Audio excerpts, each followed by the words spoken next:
Hey guys, and welcome back. We're going to do the pitcher plants video, the carnivorous plants that I have.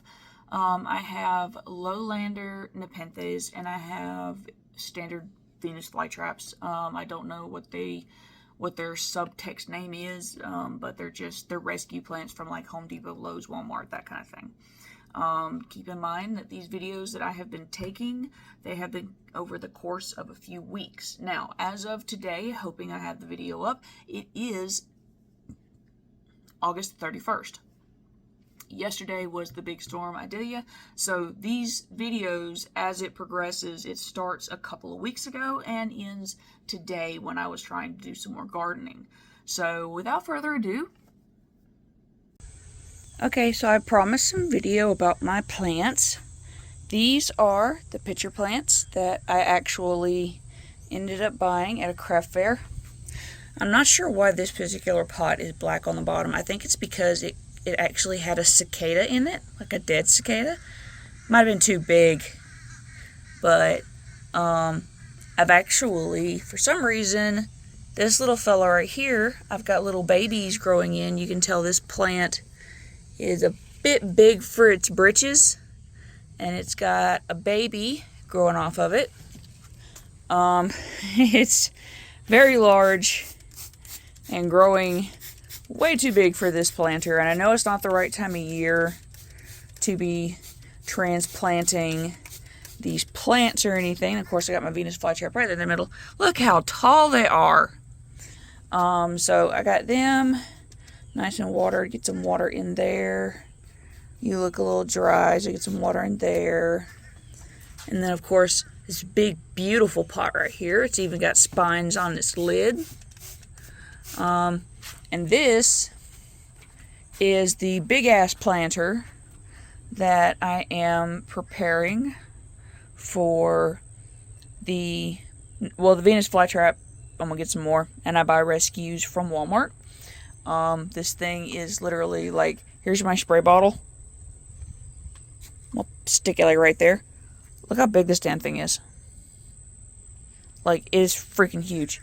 So I'm prepping it to be the planter for my pitcher plants. I'm not sure the little spiny ones, the baby ones, I'm going to transplant over here yet. So I think I'm going to keep them in and don't mind the mess. I think I'm going to keep them over here for a little while, let them mature. I don't want to shock them when I move them. And you see right here what I meant. When I staked this plant originally, it was only about yay tall. And you can see this thing is like maybe a good foot. And as it grew, it has like pulled the stake out of the ground, which I need to fix, but I'll fix it when I end up transplanting everything. So give me a moment. Needed to add some peat moss and some perlite to it. And I found this little stake. Oops, almost fell. I found this little stake, and I've been using it to kind of mix things around, because my hands apparently are not doing enough of a good job here. And I'm trying to make sure everything looks really level and mixed good. I need more peat moss. But like I said, I promised y'all I would make a video about my pitcher plants and stuff. So I'm going to keep taking these little shots that I keep. Because the biggest thing about pitcher plants or carnivorous plants is that when you do the soil, you have to make sure that there are absolutely no nutrients in it whatsoever. It has to be nutrients free, which is why you have to use sphagnum moss that grows naturally. You have to use peat moss, which has absolutely nothing in it. There's nothing in peat moss. It is literally just it's sphagnum moss, I believe. It's sphagnum moss that has just been quite literally turned into powder, like dirt. And perlite helps keep everything nice and moist. And I know I'm going to need some more. So I'm not too worried about getting it all completely even, because it has to sit for a couple of days because peat moss itself is almost hydrophobic, so you have to like basically pour water on it, which is where my rainwater comes in. I collect rainwater and I end up like a soaking rat, looking like a soaked rat by the time I get it done, but it's worth it. I got like 6 jugs of water, six 1-gallon jugs that I bought, essentially of distilled water, and I just kind of kept the bottles as I used them, and that's pretty much the deal. I've also got some charcoal in here. Orchid bark works really, really well to keep everything nice and moist. Is anything coming out the bottom? No? Good. Alright, we're good. That means we can add a little more. Make sure everything is nice and wet. Last night we got a little bit of rain, which was good because I was able to use this bucket to refill all of my my rainwater jugs. These guys I didn't even have to water. Although they're getting like real close and personal with each other. This one has, for some reason, I do not understand why it died. I gotta do some more research. I'm still learning this. Got some little mushrooms growing. I'm not sure if that's a good thing or not. This thing got drowned though. But that means since it's, oh yeah, nice and wet. It's nice and wet. It is time for an entire layer of nothing but sphagnum moss. And, you know, a lot of people might be asking, you know, like, is this the right way to be doing this? Well, I'm not 100% sure. I'm still doing, like I said, my own research about pitcher plants and Venus flytraps and stuff like that. I know the special ingredients that you have to have that have no nutrients in the soil whatsoever. Obviously, when you're collecting rainwater, though, you're going to get little things like these cute little mushrooms. It'll focus, yeah. And somehow, like I said, I have managed to breed a very different type of pitcher plant. They don't seem to get very big, because this one seems, if I can get him right in the camera, yeah, this one seems to be mid-maturity, maybe, because they come in super tiny. Let me see if I can find, there's one itty bitty one right there, and here's the tip of my finger. He's really tiny. They come in super tiny, and not like these. These are the typical pitcher plant ends when they start coming in, you know. So, but we're supposed to get some more rain tonight, so I'm hoping that with this good, nice, thick layer of sphagnum moss, it will get good and soaked.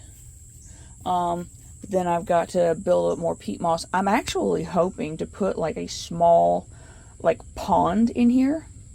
My son suggested a river. So, oops, sorry. My son suggested a river, so I'm going to see if I can try to make that work for him. I don't make any promises, because that's going to require me to have a water pump, some rock. I'm already got to get substrate for the water, and of course the bottom for what's going to be underneath the water and stuff like that. So, but we'll see how this goes. So, in this box right now, I couldn't really do a whole lot of videoing for it, but in this box right now, I've got a big old thing of peat moss mixed up, a whole bag of perlite, a whole bag of orchid bark, which I absolutely love because you just get these big old chunks like this right here that the vines can sit next against, and it'll hold and absorb water. I'm about to add the sphagnum moss.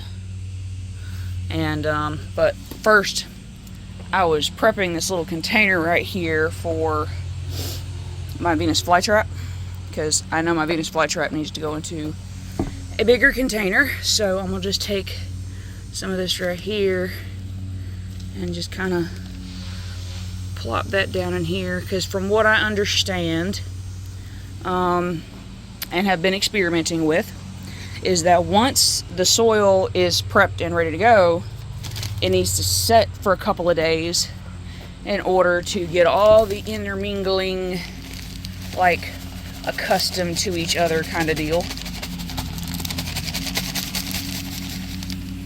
There we go. Let me just mix that up real quick. Alright, so I got the sphagnum moss mixed in there real well. Obviously, it likes to clump up in these big clods. These are actually small clods. I had to spend a few minutes breaking them up. And I got this thing of moss because sphagnum moss, when you first get it, can be hydrophobic almost. Like, it just does not want to mix water through it. So I'm hoping this will make it a little easier. And you can see I got it all really nice and well mixed. You can see the peat moss, you can see the perlite down in there, you can see the sphagnum moss, and then bark. So as long as I can pick up a handful and I got a little bit of each in my hand, I'm happy with it.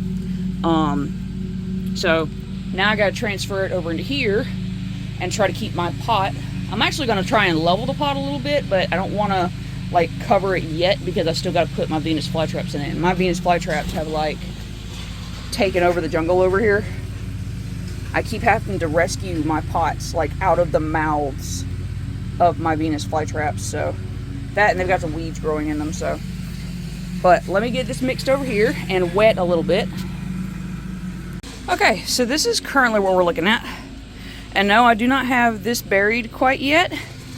See, I got a little bit of a lip on it. But that's because I'm going to let this get really wet and let it completely like saturate and let it drain out good. And then I'm going to add another layer of just peat moss on top. And that is because in my backyard, I have general moss that is growing wild on the ground. No grass gets through it. Weeds are not eating through it. So I'm going to try and harvest some of it and help it grow on my whatever you want to call it, basin, on my basin.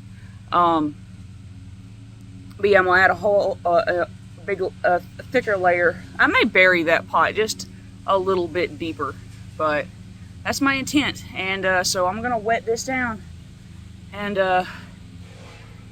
wait for the next clip. Alright guys, well I did it. I couldn't record it because I was out here by myself, but all of these in this little pot are the little Vinci's, or at least I think they're called Vinci's from the research I've been able to do. They got these little tines that come off the front, and they're fuzzy little heads. And see, even when they come in as babies, they got fuzzy little heads and these little tines right there. And this one is, no wait, this is the one that I actually haven't moved. I was able to tear, or I was able to separate the lowlander pitcher plants from it, so it's got some roots still underneath the ground. But I know this isn't the right time of year to be doing this, but they were starting to choke themselves out.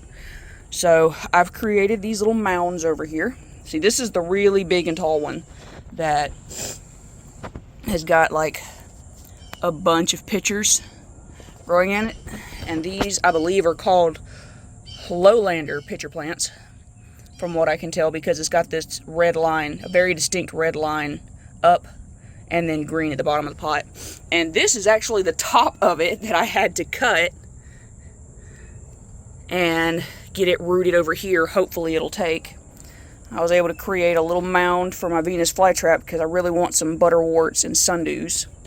And then this is the one that I had to actually separate from the Vinci over there. So I've got it on a mound so that way its pitchers can hang, and close enough to the sides that its pitchers can hang off the side. I feel like now I can actually clean up the porch because it's been a little taken over by my planting stuff. Well, I mean, except for the chair, but that's because that's all Eli's toys. But oh shit, look at the camera. Here's to hoping they actually take root. I don't know what I'm gonna do if they don't. I've heard that I can go get some super growth and add a couple drops to a gallon of purified water, or yeah, distilled water, I'm sorry, not purified, distilled water, and that will help with rerooting or the pitcher production. But that's pretty much what I've got for today. That's really all I've got to say about my plants here. This is a learning experience. If anybody has any idea of how to work with these, or see that I'm doing something wrong, please let me know. This is a learning experience. 'Cause I'm gonna tell you something. I don't have a green thumb, but somehow I have managed to keep these things alive. I have killed marigolds. Like, my mother-in-law told me one time that if I wanted to grow something, and I could never grow anything, to grow some marigolds, she said, just throw them out. They'll grow. Well, I'm gonna tell you something. I made a pretty little pot. I made a pretty little planter for the marigolds, and I seeded them. I watched them. I watched their sunlight. I watched how wet they were. When I tell you that they started growing, I want you to keep in mind, I was not getting little green sprouts. What started coming out of the soil was dried sticks. I killed a cactus once. Now my glasses are starting to fog up. I killed a cactus one time. Now granted, I don't think it was wholeheartedly my fault. My cat at the time, Damien, he hated artificial plants, but he loved real ones. Like, he would destroy artificial plants. Well, he rubbed up on my cactus one day, and I heard him "Meow" away from it, and I think he peed on it, because the next day it was dead. But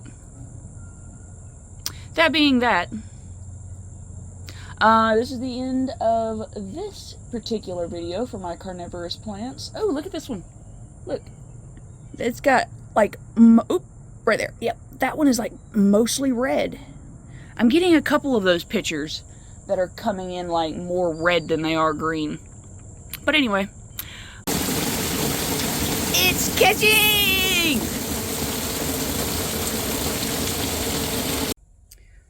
Well, this is the day after the hurricane, and well, when I stepped outside, I'm gonna try and do this the best way I can. Hang on. Alright, so I came outside, and I had just closed the door, and I came out here because I wanted to see if the table was actually going to hold this rain catcher, which it does. But when I stepped out the door, I was like, oh, I need to go check the table. And I closed the door, and I just saw this thing just start to tilt this way, and I was like on the other side over there, just like, no. So I filled up the gallon jugs that I had, and I added as much water to my little planter and big planter here as I could, and then I ended up having to drain it, and then we'll reposition it, actually. As you can see, this is the one that I clipped. This is the original one that I clipped. It's still got a healthy pot over here. It's got two right here. This one's starting to die. I don't know if I'm going to clip it yet. It's still got some drool down in there. I don't know if you can see it on the camera. Probably not. And then it's got a little pots over here, but I think it's time for them to be clipped because their tops are completely gone. This is the one that I took off the top of it and tried to reroot, but I think this one's a lost cause, because if I look down in here, I bet you there's not going to be any signs of rooting. If we can just kind of move things gently out of the way here.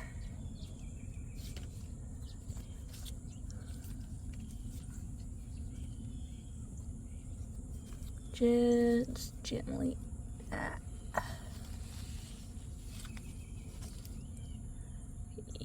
there's, well, hang on.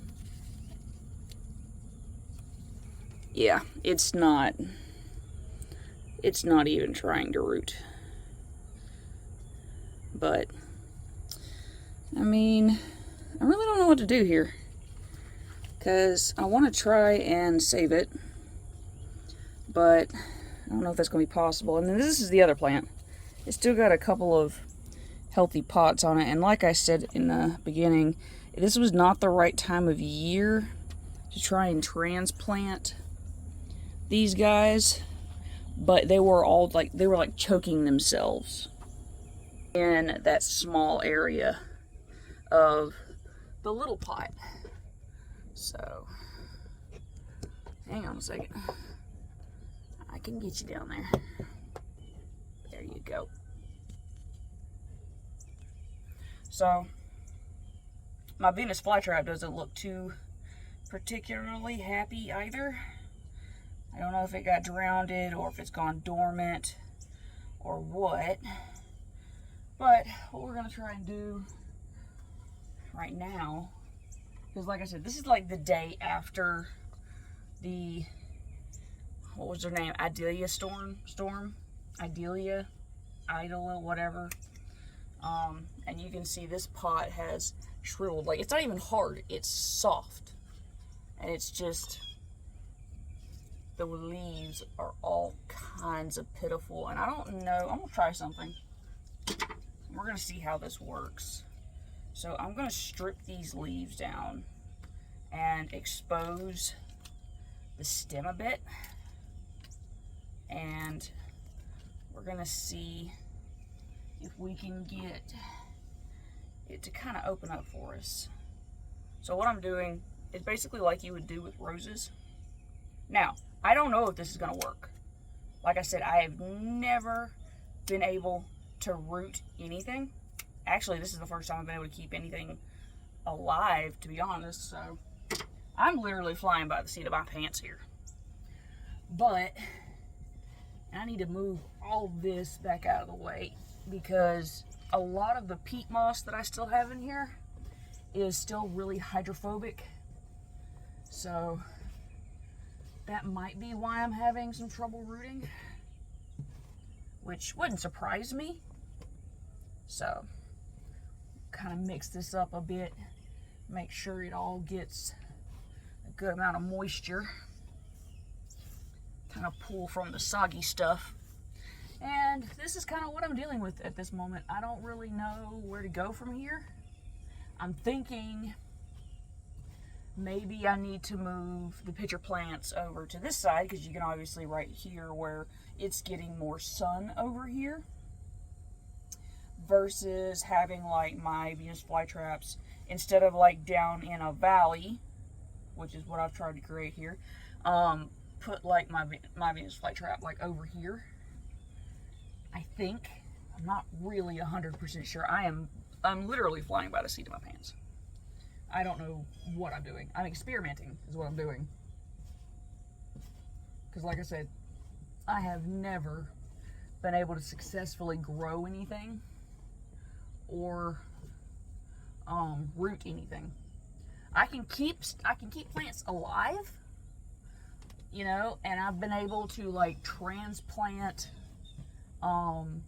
like the big guys. I had to have them separated because they started growing Vinci's off the side of them. And these are standard, I want to say they're lowlander pitcher plants.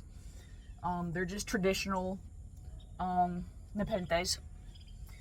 And so they started growing babies off of them. So I have separated them, and that seems to have gone pretty well, because all the Vinci's over there that I'll show you in a minute are actually doing pretty good. We got a little bit of wilting going on, but that's probably shock from transplanting them. And I'm going to do the same thing here with these plants here, and just kind of clip off their pots that are beyond saving. Hopefully that will help the plant itself like figure out how to redirect its attention I'm actually going to take that whole leaf off because it's got a very severe burnt spot right there, which is from where in the little pot it's just black plastic, whereas this is it's a black reinforced metal, but it's cool to the touch constantly. And on top of that, it has a wooden frame to kind of keep the base up with cool, so when the plants are hanging over the side of it, they're actually touching warm wood instead of hot metal or hot plastic. And in that pot over there, that was one of the leaves that it had lent down over the side. And even though it was wet or dry, it didn't really matter because I had more than one leaf to do this. It would get onto the black plastic and then it would just burn. And that just didn't seem like a good idea to me. So I went ahead and cut it off. I think I'm gonna do the same thing with this bigger with this bigger pot here, because it doesn't even have any mucus left in the pot. It is, yeah, it's completely dry. So what I've done here is I have taken off a small piece of the outer skin. I gotta clip this off because that's rotted right there. And I'm gonna cut this in half, kind of try to splay it a little bit. And I'm gonna remove these leaves. I'll show you why in just a second. Now, I know there may be some experts out there with these plants that are probably wishing my death at the moment, but I will show you why I did this in just a moment. I need to get it planted right over here. Yeah, get that down in there.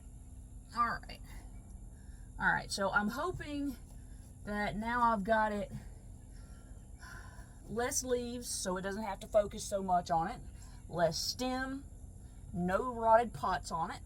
So I'm hoping now it will actually like take change. Let me kind of just wash my hands off here a second.